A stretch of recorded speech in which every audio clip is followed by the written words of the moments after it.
झारखंड मानो जैसे कुदरत ने अपनी सभी खूबसूरती को एक राज्य में सीमित करके रख दिया है, जो कि झारखंड है।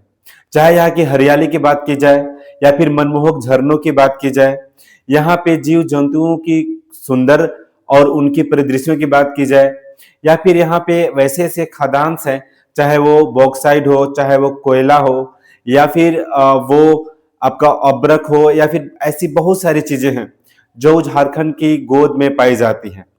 इसके साथ साथ यहाँ की अथाह संपत्ति और प्राकृतिक संपदाओं के साथ साथ यहाँ की महान आदिवासियों का इतिहास झारखंड को और ऐतिहासिक, सुनहरा और पवित्र बना रहा है। नमस्कार, इस वीडियो ट्यूटोरियल में आपका फिर से स्वागत है, जोहार है। और आज हम जिस विषय में बात करने वाले हैं वो है झारखंड दिवस के बारे में। और झारखंड दिवस की बात होगी और भगवान बिरसा मुंडा की बात ना हो, यह बिल्कुल उसी तरह से हो जाएगी जैसे आप जिंदा हैं और सांस लेने की बातें नहीं कर रहे हो। भगवान बिरसा मुंडा इस धरती की ही नहीं बल्कि पूरे आदिवासी जनजातियों के साथ साथ पूरे देश के लिए एक प्रेरणा स्रोत रहे हैं। और हुई बहुत ही कम ही उम्र में इन्होंने भगवान की उपाधि भी ग्रहण की। ये महज 19-20 साल की उम्र में भगवान के स्थान को भी प्राप्त किया और लोग उनको भगवान कहने लगे। तो 15 नवंबर 2000 को झारखंड राज्य बिहार से अलग होता है। हम उसकी प्रक्रिया के भी बारे में भी जानेंगे और इस वीडियो में हम देखेंगे भगवान बिरसा मुंडा के संघर्ष और उनकी जीवनी के बारे में। आखिर भगवान बिरसा मुंडा को भगवान की उपाधि या फिर भगवान की पदवी क्यों दी गई। अगर हम झारखंड के बारे में बात करें तो ये पुराने वाले जो बिहार था, जो झारखंड और बिहार को मिलाकर बना था, उसका लगभग 46% भूभाग को अलग करके, दक्षिणी भाग को अलग करके झारखंड एक नए राज्य की गठन की गई। उसकी प्रक्रिया के बारे में एक बार विषय देख लेते हैं। तो सबसे पहले 15 नवंबर 2000 ईस्वी को इसको अलग किया गया। उसके लिए 21 सितंबर 1998 को बिहार विधानसभा में पहले ये बिल पारित किया गया, जिसका नाम था बिहार राज्य पुनर्गठन बिल। और वो पारित करने के बाद ये बिल लोकसभा में जाता है और 2 अगस्त 2000 ईस्वी को लोकसभा में ये बिल पारित होता है। उसके साथ साथ 11 अगस्त 2000 ईस्वी को राज्यसभा में भी इस बिल को पारित कर दिया जाता है और 11 अगस्त को ही राष्ट्रपति का अंतिम हस्ताक्षर, अंतिम मुहर भी लग जाता है। यानी झारखंड अब एक नया राज्य बनने के लिए पूरी तरह से तैयार था। फिर भी झारखंड को हम 15 नवंबर को ही क्यों पुनर्गठन किए, झारखंड को 15 नवंबर को ही अलग राज्य का दर्जा क्यों दिया गया, उसको मान्यता पदवी क्यों दी गई, इसके बारे में अगर विस्तार में हम लोग आगे देखेंगे। तो 15 नवंबर को ही 28वें राज्य के रूप में गठन किया गया। सन 2000 ईस्वी में ही 3 नए राज्य बने थे, एक छत्तीसगढ़, उत्तराखंड और हमारा अपना झारखंड। अब हम बात करते हैं कि 15 नवंबर को क्यों ऐसा किया गया। तो 15 नवंबर को भगवान बिरसा मुंडा का जयंती आता है और इनका जन्म होता है 15 नवंबर 1875 को। 15 नवंबर 1875 को भगवान बिरसा मुंडा का जन्म होता है और उनका जन्म होता है खूंटी, वर्तमान खूंटी जिले के उलीहातू गांव में, और यहीं पे जन्म लेते हैं। उसके बाद इनका जो पिता का नाम था वो सुगना मुंडा, माता का नाम करमी हातू, और झारखंड के प्रमुख जो जनजाति है मुंडा जनजाति, उसी जनजाति से संबंधित है। यानी उनका परिवार मुंडा जनजाति से संबंधित है और वहीं पे इनका जन्म होता है। उसके साथ पारिवारिक आजीविका के लिए खेती बाड़ी तो करते ही है, क्योंकि झारखंड के आदिवासियों का सबसे बड़ा जो आजीविका है वो खेती बाड़ी ही है। तो उसके साथ साथ खेती बाड़ी के साथ साथ बुनकरी के कार्य को भी इनके परिवार यानी इनके पिता लोग किया करते थे। और बचपन से ही ये कर्मनिष्ठ थे और साहसी भी थे, अपने पिता के साथ उनके कामों में हाथ भी बटाते थे। ये इस तरह का बुनकरी उस समय चलता था तो ये बुनकरी भी करते थे। तो अगर बात किया जाए कि इनका पारिवारिक पेशा क्या था, तो उनका पेशा बुनकरी भी था, खेतीबाड़ी के साथ साथ। अब हम बात करते हैं कि इनके शिक्षा दीक्षा कैसे हुआ था। तो 1886 से 90 के बीच में प्राथमिक शिक्षा इनको प्राप्त होता है जर्मन मिशन स्कूल चलकद से। चलकद वो जगह है जहां पे इनका जन्म हुआ और वहीं से इनका प्राथमिक शिक्षा भी प्रारंभ हो जाती है और शिक्षा मिशन स्कूल में प्राप्त करते हैं, जो कि 84 से प्राप्त किए। उसके बाद 1890 में अपनी संस्कृति का अपमान और अवहेलना को देखकर ईसाई धर्म को त्यागने का फैसला किया। जैसा कि हम जानते हैं कि क्रिश्चियनिटी जो भारत में आई है, देश में आई है, वो डरा धमका कर नहीं बल्कि लोभ और लालच को देखकर क्रिश्चियनिटी यानी ईसाई धर्म को इस देश में इंट्रोड्यूस किया गया था ब्रिटिशर्स के द्वारा या फिर जो विदेशी लोग थे, संस्थाएं थे, उनके द्वारा। और उसमें मिशनरी का बहुत बड़ा हाथ भी रहा है। यानी अगर आपको मिशन का लाभ उठाना है, चाहे वो हॉस्पिटल की बात हो या फिर और दूसरी कुछ सेवा का बात हो, शिक्षा की बात हो, अगर ये सब का लाभ उठाना है तो कहीं ना कहीं लोग क्रिश्चियनिटी धर्म या फिर ईसाई धर्म की ओर प्रेरित होते थे और उसी के साथ उनका लाभ या उनका फायदा भी होता था।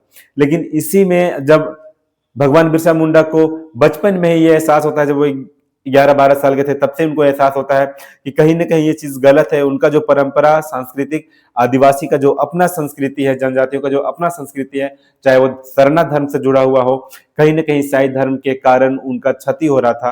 क्योंकि ये थोड़े से पिछड़े से आते थे, मतलब इनको वो सुख सुविधा नहीं प्राप्त होती थी और उसी सुख सुविधा के लालच में ईसाई धर्म में कन्वर्ट किया जा रहा था। तो ये चीज अब वो देखते हैं कि हमारे अपना सरना धर्म, आदिवासी धर्म और संस्कृति को क्षति हो रही है, इसके बाद इनको बुरा लगता है, फिर वो अपने स्कूल को भी छोड़ देते हैं और ईसाई धर्म को भी त्यागने का संकल्प करते हैं। 1890 में ईसाई धर्म और मिशन स्कूल को छोड़कर वो अपने समाज को सुधारने का प्रयास, अपने समाज को जगाने का प्रयास में लग जाते हैं और उसी कार्य में अपने आप को संलग्न करते हैं बिल्कुल ही कम उम्र में। उसके बाद अगर बात करें तो 1894 में छोटा नागपुर क्षेत्र में, जो अब वर्तमान छोटा नागपुर क्षेत्र है, चाहे वो खूंटी का एरिया हो, रांची का एरिया, सरायकेला खरसावां का एरिया हो, उस क्षेत्र में क्या हो जाता है, एक चेचक महामारी, जो भी हम लोग जानते हैं चिकन पॉक्स के नाम से, तो वो चेचक महामारी फैल जाता है और उस समय लोग इसको बहुत दैवीय दृष्टि से लेते थे, जिसको हम लोग बाबा दाई आया हुआ कहते हैं, ऐसा कुछ बातें कहते थे। और उस समय लोग इलाज के जगह पर झाड़ फूक के भरोसे रहते थे। जब ये बात भगवान बिरसा मुंडा देखे कि ऐसी स्थिति है और यही सब कुछ कुछ जो कुरीतियां हैं वो हमारे समाज को पीछे ढकेल रही हैं, तो इन सबको मिटाने के लिए वो बोलते हैं कि ऐसा कुछ नहीं है, ये कोई भूत प्रेत का माया जाल नहीं है या फिर इसमें कोई ओझाई मताई से ये ठीक होने वाले नहीं है, बल्कि इनको इलाज की जरूरत है और साफ सफाई की जरूरत है। भगवान बिरसा मुंडा उतनी ही कम उम्र में या 19 साल की उम्र में सबकी सेवा करने लग जाते हैं। चेचक से उनकी राहत होती है और काफी लोगों को ये स्वस्थ भी करते हैं उस महामारी से। और इस कार्य को करने के बाद भगवान बिरसा मुंडा झाड़ फूक के स्थान पर सभी को ये जागरूक करते हैं कि झाड़ फूक अच्छी चीज नहीं है और आपको इलाज के लिए चाहे जड़ी बूटी से प्रेरणा लेकर या फिर जड़ी बूटियों का इलाज करके किसी भी क्षेत्र में इलाज और उसका उपचार ही सही तरह से उसका निराकरण कर सकता है, ना कि झाड़ फूक।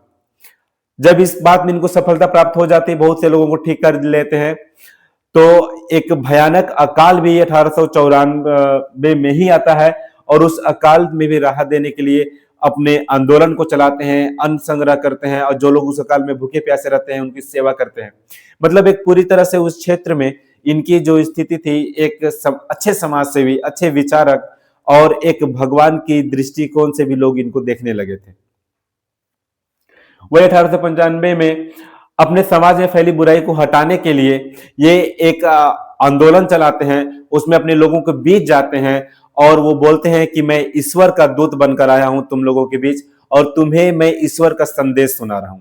तो भगवान बिरसा मुंडा अपने समाज के लोगों के बीच ईश्वर का दूत बनकर जाते हैं और उसे ईश्वर का संदेश के रूप में बताते हैं कि ईसाई धर्म को छोड़कर अपना धर्म बिरसायत को अपनाया जाए और वो एक नया धर्म का भी शुरुआत करते हैं भगवान बिरसा मुंडा। उस धर्म का नाम है बिरसायत।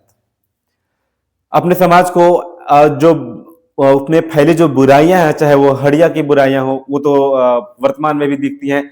वो इन्हीं के समाज, यानी सिर्फ आदिवासी समाज या मुंडा समाज की बात नहीं की जाए, ये शराब या फिर ये सब चीजें तो सभी जनजातियों के कहें या फिर सभी धर्मों में इसकी बुराइयां फैलती जा रही हैं। तो इसको रोकने का, अपने समाज को इन सब चीज से हटाने का, वो मांस खाना हो या फिर हड़िया पीना हो, उससे दूर रहने के लिए बहुत प्रेरणा देते हैं, बहुत प्रयास करते हैं और लोगों को सुधारते भी हैं। अपने समाज के बहुत सारे लोगों को सुधारते हैं और उनको मुख्य धारा में लेकर आते हैं, यानी ओझा प्रेत, भूत प्रेत इन सब से बाहर निकलकर इलाज, स्वच्छता की ओर लेकर जाते हैं। हड़िया और मांस से भी बाहर करने का पूरा प्रयास करते हैं। अपने इन्हीं सुविचारों, सुकर्मों से लोग उनसे प्रभावित होते हैं और उनमें ईश्वर का स्वरूप देखने लगते हैं, क्योंकि वो खुद को ईश्वर का रूप भी बोलते हैं। तो लोग बिरसायत धर्म भी अपनाते हैं और भगवान बिरसा मुंडा को वहीं से भगवान की पदवी भी दी जाती है और प्यार से धरती आबा, जो जनजातीय भाषा है उसमें धरती आबा कहा जाता है, यानी इस धरती का ईश्वर। और इसी से आज भी भगवान बिरसा मुंडा को धरती आबा भगवान बिरसा मुंडा कहा जाता है। अगर हम बात करें उलगुलान की, तो मुंडा जनजाति का सबसे बड़ा जो विद्रोह था अंग्रेजों के खिलाफ, वो था उलगुलान। उलगुलान का मतलब होता है बहुत बड़ा जन विद्रोह। 1895 में, अक्टूबर के 1895 में अंग्रेज ने भगवान बिरसा मुंडा को गिरफ्तार कर लिया, ये इल्जाम लगाकर कि ये जनता को, यानी समाज को, जनजातियों को अंग्रेज सरकार के विरुद्ध भड़का रही है। हालांकि वो सुधार का प्रयास कर रहे थे, अंग्रेज सरकार से कोई बैर नहीं था, लेकिन उन्होंने इसी बात पे, क्योंकि उनके साथ बहुत सारे लोग, बहुत सारे गांवों से लोग उनके पास चल कर आते थे और उनसे मिलते थे, और जब ऐसी स्थिति बनने लगी, उनके साथ भीड़ जुटने लगे, तो अंग्रेजों को यह भय हो गया कि कहीं ये बहुत बड़ा जननायक न बन जाए और ये अंग्रेज सरकार, ब्रिटिश सरकार के लिए हानिकारक भी हो सकते हैं। इसीलिए उन्हें इसी आरोप में गिरफ्तार किया जाता है और 2 साल के लिए जेल भी भेज दिया जाता है भगवान बिरसा मुंडा को अंग्रेज सरकार के द्वारा। फिर 1897 में भगवान बिरसा मुंडा के को इस शर्त पे छोड़ा जाता है कि आप छूटने के बाद फिर से कोई जन आंदोलन या फिर जन संकल्प नहीं करेंगे। लेकिन भगवान बिरसा मुंडा जेल से बाहर निकलने के बाद वैसी कोई बात नहीं मानते अंग्रेजों की, और वापस अंग्रेजों और जमींदारों के विरुद्ध महाजन विद्रोह शुरू करते हैं। क्योंकि जमींदार अंग्रेजों के समर्थन से बहुत ज्यादा कर वसूल करते हैं, किसानों को बहुत परेशान करते हैं, आम जनता को, तो उनको सुरक्षा और उनको सांत्वना देने के लिए उनके साथ खड़े होते हैं, और उनके साथ खड़े होकर अंग्रेजों और वहां के जमींदारों के विरुद्ध मोर्चा खोल देते हैं, एक जन विद्रोह कर देते हैं। भगवान बिरसा मुंडा की यही महाजन विद्रोह को उलगुलान की संज्ञा दी गई है, यानी उसी को उलगुलान कहा गया है। उलगुलान का मतलब बहुत बड़ा जन विद्रोह। इस तरह से भगवान बिरसा मुंडा लोगों को इन्फ्लुएंस कर पाते थे, उनको समझा पाते थे, उनके शब्दों में या वाणी में इतना ताकत था कि वो लोगों को अपनी ओर खींच पाते और सही रास्ता दिखा पाते। लोग इनसे बहुत इन्फ्लुएंस हुए हैं, बहुत इनसे प्रभावित होते थे, और ये लोगों को सही रास्ता भी दिखाया करते थे। फिर 1897 में यह जन विद्रोह बहुत बड़ा रूप ले लेता है। उसके साथ 1897 से 99 तक यह जन विद्रोह आदिवासियों के इतिहास का सबसे बड़ा आंदोलन बनकर आता है, और वहीं पे ये आंदोलन में सभी लोग जब उनसे मिलने या उनकी ओर जाते थे चलकत में मिलने, तो इसमें प्रसिद्ध एक वाक्य भी है कि एवरी फुट गोज टू चलकत, यानी सभी कदम चलकत की ओर जा रहे हैं, चलकत की ओर जा रहे हैं। क्योंकि भगवान बिरसा मुंडा चलकत को केंद्र बना रखा था, और बहुत लोग उनसे मिलने वहीं पे आते थे, मिलने आते थे, उस आंदोलन में जुड़ने आते थे। उस समय अंग्रेजों के बीच ये भय और बढ़ गया था कि ये जन विद्रोह और बड़ा हो सकता है। 25 दिसंबर 1899 को बिरसा मुंडा के नेतृत्व में हजारों उनके अनुयायी या फिर उनके मानने वाले एक जगह इकट्ठा होते हैं, और वो इकट्ठा होकर सरकारी ठिकानों पे हमला बोल देते हैं, उनको तबाह कर देते हैं, जो भी ब्रिटिशर्स का सरकारी ठिकाना होता है। जब ये खबर सरकार के ऊपर वाले अधिकारियों को प्राप्त चलता है, तो फिर वो डुमारी पहाड़ी पर अंग्रेज उनके विरुद्ध युद्ध छेड़ देते हैं। डुमारी पहाड़ी पर भगवान बिरसा मुंडा और उनके अनुयायी वहां पे रहते हैं, वहीं पे अंग्रेज आते हैं 1900 ईस्वी में, और उनके विरुद्ध युद्ध, दोनों के बीच में घमासान युद्ध चलता है, बहुत संघर्ष चलता है। हालांकि उस संघर्ष में अंग्रेजों के पास आधुनिक हथियार होने की वजह से भगवान बिरसा मुंडा के अनुयायियों को क्षति पहुंचती है, और भगवान बिरसा मुंडा को वहां से हटना पड़ जाता है। और उसमें बहुत सारे भगवान बिरसा मुंडा के जो साथी थे, उनके सहायक थे, उनके अनुयायी थे, उनके मानने वाले, उनकी शहादत भी हो जाती है। फिर 3 फरवरी 1900 ईस्वी को भगवान बिरसा मुंडा के साथी ही थे, उनके साथ रहने वाले ही थे जयपाल नाग, और उन्होंने ही महज 1000 इनामी राशि के लालच में या फिर कुछ और प्रेशर में आकर अंग्रेजों को यह खबर देते हैं कि भगवान बिरसा मुंडा कहां पर है, और उनके अपने ही साथी के गद्दारी या मुखबिरी के कारण भगवान बिरसा मुंडा पकड़े जाते हैं 3 फरवरी 1900 ईस्वी में चक्रधरपुर में, जो कि जमकोपाई के समीप है। वहां पे ये पकड़े जाते हैं, इनको वापस गिरफ्तार करके जेल भेज दिया जाता है। उसके बाद कुछ ही महीनों के बाद 9 जून 1900 ईस्वी को हैजा बीमारी के कारण उनका जेल में ही निधन हो जाता है। हालांकि बहुत सारे लोगों का यह कहना भी है कि हैजा का कोई प्रमाणिकता तो प्राप्त नहीं हुई है, क्या पता वो जन विद्रोह को दबाने के लिए ही एक नेता को वहां से मिटाना चाहते हो अंग्रेज, इसीलिए उनका वहां से मिटा दिया गया, फिर उनका हत्या कर दी गई। कुछ भी संभावनाएं हो सकती हैं, लेकिन कारण यही बताया जाता है कि 9 जून 1900 ईस्वी को हैजा बीमारी के कारण भगवान बिरसा मुंडा का जेल में ही देहांत हो जाता है। तो हम लोग भगवान बिरसा मुंडा के व्यक्तित्व के बारे में जान गए, और ये भी जान गए कि आखिर 15 नवंबर को ही झारखंड को अलग क्यों किया गया, जबकि अलग 11 अगस्त को भी हो सकता था, क्योंकि 11 अगस्त को ही राष्ट्रपति का हस्ताक्षर प्राप्त हो चुका था। फिर भी 15 नवंबर तक रुका गया, क्योंकि वो इस दिन को यानी झारखंड के अलग होने के स्थापना दिवस को भगवान बिरसा मुंडा के जन्मदिन को समर्पित करना था, इसलिए इस चीज को किया गया। अगर हम झारखंड निर्माण की पूरी प्रक्रिया के बारे में एक नजर देखें तो झारखंड निर्माण का प्रक्रिया बहुत जटिल और बहुत ही संघर्षपूर्ण रहा है। 1905 में बंगाल का भी विभाजन होता है और उस विभाजन को फिर से रिविभाजन करके 1911 में बंगाल विभाजन को रद्द करके फिर 1912 में जो हम लोग जानते हैं प्रसिद्ध बंगाल विभाजन, उसको वापस एकीकृत करके बंगाल और बिहार उड़ीसा को एक कर दिया जाता है। यानी एक तरफ बंगाल प्रांत को अलग कर दिया जाता है, दूसरी तरफ बिहार और उड़ीसा को मिलाकर अलग कर दिया जाता है। यह घटना 1912 की होती है। लेकिन जब यह घटना होती है तो उस समय भी यहाँ के जो आदिवासी लोग थे उनकी उपेक्षा की जा रही थी, उनके दुख दर्द को कोई नहीं समझता था, चाहे वो कोई भी वहां का प्रिंस हो, शासक हो या फिर अंग्रेज अधिकारी भी उनके दुख दर्द को उनको मुख्य धारा में लाने का प्रयास नहीं कर रहे थे। वहीं से इसकी शुरुआत भी हो जाती है जब बंगाल विभाजन हो जाता है और फिर 1912 में ही अलग झारखंड राज्य की मांग सबसे पहले संत कोलंबिया कॉलेज जो है हजारीबाग में, वहां के छात्र इस मांग को रखते हैं कि हमें भी झारखंड एक अलग राज्य दो ताकि हमारी बात भी कोई सुन सके, क्योंकि वहां पे आदिवासी की बहुलता बहुत ज्यादा है। फिर ढाका में प्रस्ताव रखा जाता है 1928 में और ये प्रस्ताव ढाका में 1928 का छोटा नागपुर उन्नति समाज के द्वारा रखा जाता है। ये प्रस्ताव ढाका में एक साइमन कमीशन के पास रखा जाता है, वही जो प्रसिद्ध साइमन कमीशन जिसके विरोध में पंडित जवाहरलाल नेहरू को कैद हुई, जिसके विरोध में लाला लाजपत राय को शहादत प्राप्त थी, उसी साइमन कमीशन के समक्ष छोटा नागपुर उन्नति समाज के द्वारा एक संगठन छोटा नागपुर उन्नति समाज, उनके द्वारा एक ज्ञापन सौंपा जाता है कि झारखंड राज्य को अलग तरह से दिया जाए। यहाँ पे एक तस्वीर आप देख सकते हैं, यह तस्वीर है एम्स्टर्डम ओलंपिक 1928 की और वहां पे जो कप्तान थे वो थे जयपाल सिंह मुंडा। जयपाल सिंह मुंडा इस ओलंपिक के कप्तान थे और वहां पे गोल्ड मेडल भारत को प्राप्त हुआ था। यानी भारतीय हॉकी टीम के कप्तान जयपाल सिंह मुंडा ने भारत को, उसमें ब्रिटिश इंडिया के नाम से हॉकी खेलने ओलंपिक में भारत पार्टिसिपेट करता था, तो ब्रिटिश इंडिया को जयपाल सिंह मुंडा के नेतृत्व में गोल्ड मेडल प्राप्त हुआ था 1928 के उस एम्स्टर्डम ओलंपिक में। और वहीं से प्रक्रिया शुरू होती है, वहीं से शुरू होती है जयपाल सिंह मुंडा की प्रसिद्धि और उनके कार्य को भी झारखंड में किस तरह से दिया जाता है। तो 1939 में उन्नति समाज जो था उसका नाम बदलकर आदिवासी महासभा कर दिया गया और उसी आदिवासी महासभा का जो अध्यक्ष है वो जयपाल सिंह मुंडा को बनाया गया।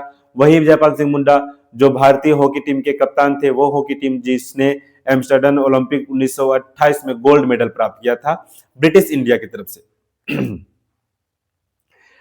आदिवासी महासभा ने उस समय बिहार, मध्य प्रदेश और उड़ीसा, पश्चिम बंगाल, इन सब के 28 राज्यों को मिलाकर एक नया राज्य गठन करने का एक सीमा तैयार किया और कहा कि इन सभी राज्यों के जो आदिवासी बहुल जिले हैं उन जिलों को मिलाकर एक नया राज्य का गठन किया जाए और उस राज्य का नाम झारखंड हो। बाद में आदिवासी महासभा का नाम झारखंड पार्टी कर दिया गया क्योंकि झारखंड राज्य की मांग हो रही थी। उन्हीं चारों राज्यों के 28 जिलों को मिलाकर ये जयपाल सिंह मुंडा का तस्वीर है। इसके बाद अगर हम बात करें तो 1951-52 में जब देश आजाद हो जाता है तभी झारखंड की लड़ाई जारी रहती है और 1951-52 में जो बिहार विधानसभा का चुनाव हुआ था, जो पहला विधानसभा चुनाव हुआ देश को आजाद होने के बाद, उसमें झारखंड पार्टी दूसरे स्थान पर आई। पहले स्थान पर कांग्रेस पार्टी और विपक्ष की सबसे बड़ी पार्टी बनकर झारखंड पार्टी आई, जो कि झारखंड के क्षेत्र का नेतृत्व कर रहे थे जयपाल सिंह मुंडा। उनके इसी कार्य को लेकर उनको एक नया संज्ञा, उनको एक नया उपाधि भी दे दिया गया। उपाधि था मरांग गोमके का। तो हम लोग जयपाल सिंह मुंडा को मरांग गोमके जयपाल सिंह मुंडा के नाम से भी जानते हैं। यानी राजनीति में इनका स्तर ऊंचा हो चुका था। 32 सीट कांग्रेस के सामने इतना बड़ा सीट लेकर आना बहुत बड़ी बात थी 1951-52 में, क्योंकि उस समय एक ही बड़ी पार्टी थी, वो थी कांग्रेस। उसके बाद 1963 में जयपाल सिंह ने बिना किसी से बात किए हुए किसी कारणवश अपने पार्टी यानी झारखंड पार्टी को कांग्रेस में विलय कर दिया। और जब झारखंड पार्टी कांग्रेस में विलय होगी तो बाकी यहाँ के क्षेत्रीय लोगों को लगा कि अब झारखंड की लड़ाई लड़ने वाला कोई नहीं है। और इसी से 1967 में बहुत सारी ऐसी पार्टियां जो झारखंड की लड़ाई लड़ने के लिए, अलग झारखंड की मांग करने के लिए, फिर झारखंड के अस्तित्व को बनाने के लिए प्रयास करने लगे। उसमें विनोद बिहारी महतो जी ने शिवाजी समाज का गठन किया है 1967 में और वहीं पे 1969 में दिसोम गुरु जो हैं हमारे शिबू सोरेन जी, उन्होंने सोनोत समाज का गठन किया और झारखंड की लड़ाई लड़ने लगे, जमींदारी के विरुद्ध अपना मोर्चा खोल दिया। 1972 में ये दोनों मिल जाते हैं और ये दोनों मिलकर विनोद बिहारी महतो और शिबू सोरेन एक नई पार्टी का गठन करते हैं जिसका नाम होता है झारखंड मुक्ति मोर्चा, और उसमें विनोद बिहारी महतो को अध्यक्ष और शिबू सोरेन के सचिव का पद प्राप्त होता है। फिर 1978 में कोल्हान क्षेत्र में जंगल आंदोलन भी शुरू किया गया ताकि इस जंगल को बचाने के लिए, जंगल में रहने वाले आदिवासियों को बचाने के लिए, इस क्षेत्र के जनजातियों की अस्तित्व को बचाए रखने के लिए एक नया राज्य का मांग और गठन की प्रयास लगातार चलने लगा। 1986 में निर्मल महतो ने ऑल झारखंड स्टूडेंट यूनियन का गठन किया, जिसको हम लोग आज आसू के नाम से जानते हैं। इसका स्थापना करने के बाद आसू भी अलग झारखंड के लिए अपने आंदोलन को जारी किया। फिर 1990 में आसू ने अलग झारखंड के लिए 15 दिन में 600 किलोमीटर पैदल चलने का एक पद यात्रा स्टार्ट किया और इस पद यात्रा में सफलता भी प्राप्त हुआ। ये हमारे दिसोम गुरु शिबू सोरेन जी और ये विनोद बिहारी महतो जी, जिन्होंने झारखंड की लड़ाई को आगे बढ़ाया मरांग गोम के जयपाल सिंह मुंडा के बाद। फिर 1995 में बिहार सरकार ने 180 सदस्यों के साथ झारखंड स्वायत्त शासी परिषद की गठन की, यानी झारखंड को मान्यता देने के प्रयास करने लगे, जिसके अध्यक्ष शिबू सोरेन को बनाया गया और उसके बाद यहीं से अलग झारखंड राज्य गठन का प्रक्रिया भी शुरू हो जाता है। एक और घटना जो झारखंड के क्षेत्र में रहा, झारखंड के लोगों ने जो बलिदान दिया है झारखंड के अस्तित्व में लाने के लिए, झारखंड को बचाने के लिए, जिसको जालियांवाला बाग हत्याकांड 2 भी कहा जा सकता है, और ये आजाद भारत का सबसे बड़ा गोलीकांड या सबसे बड़ा हत्याकांड था।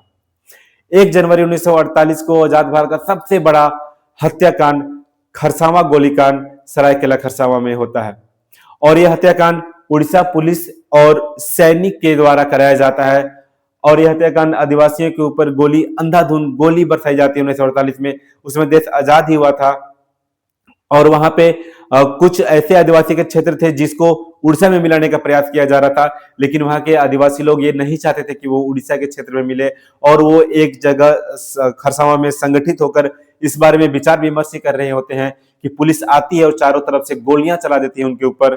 बिल्कुल जालियांवाला बाग का जो घटना हुआ था नरसंहार, बिल्कुल उसी तरह का नरसंहार खरसावां में आजाद भारत में पहली बार उड़ीसा पुलिस और सैनिकों के द्वारा किया गया था आदिवासियों के ऊपर। तो आदिवासियों और उनके क्षेत्रों को उड़ीसा स्टेट मिलाने के लिए काफी प्रयास किया, लेकिन आदिवासी डटे रहे और वो अपने शहादत देकर भी अपने क्षेत्र को एक अलग राज्य के रूप में स्थापित करने का प्रयास करते रहे और उसी का बदौलत आज हम और आप यहाँ पर एक अलग राज्य का जो भी लाभ है उसको उठा रहे हैं या फिर एक अलग राज्य के पहचान से जाने जा रहे हैं। यानी आज के दिन जो भी झारखंड वासी हैं वो अगर एक अलग राज्य में सांस ले पा रहे हैं या फिर उसके अलग फायदे को भोग कर पा रहे हैं तो उसका पूरा श्रेय उन आदिवासियों या फिर उन लोगों को जाता है जिन्होंने झारखंड को अलग स्टेट बनाने के लिए अपनी जान तक दे दी या फिर बहुत ज्यादा संघर्ष किए।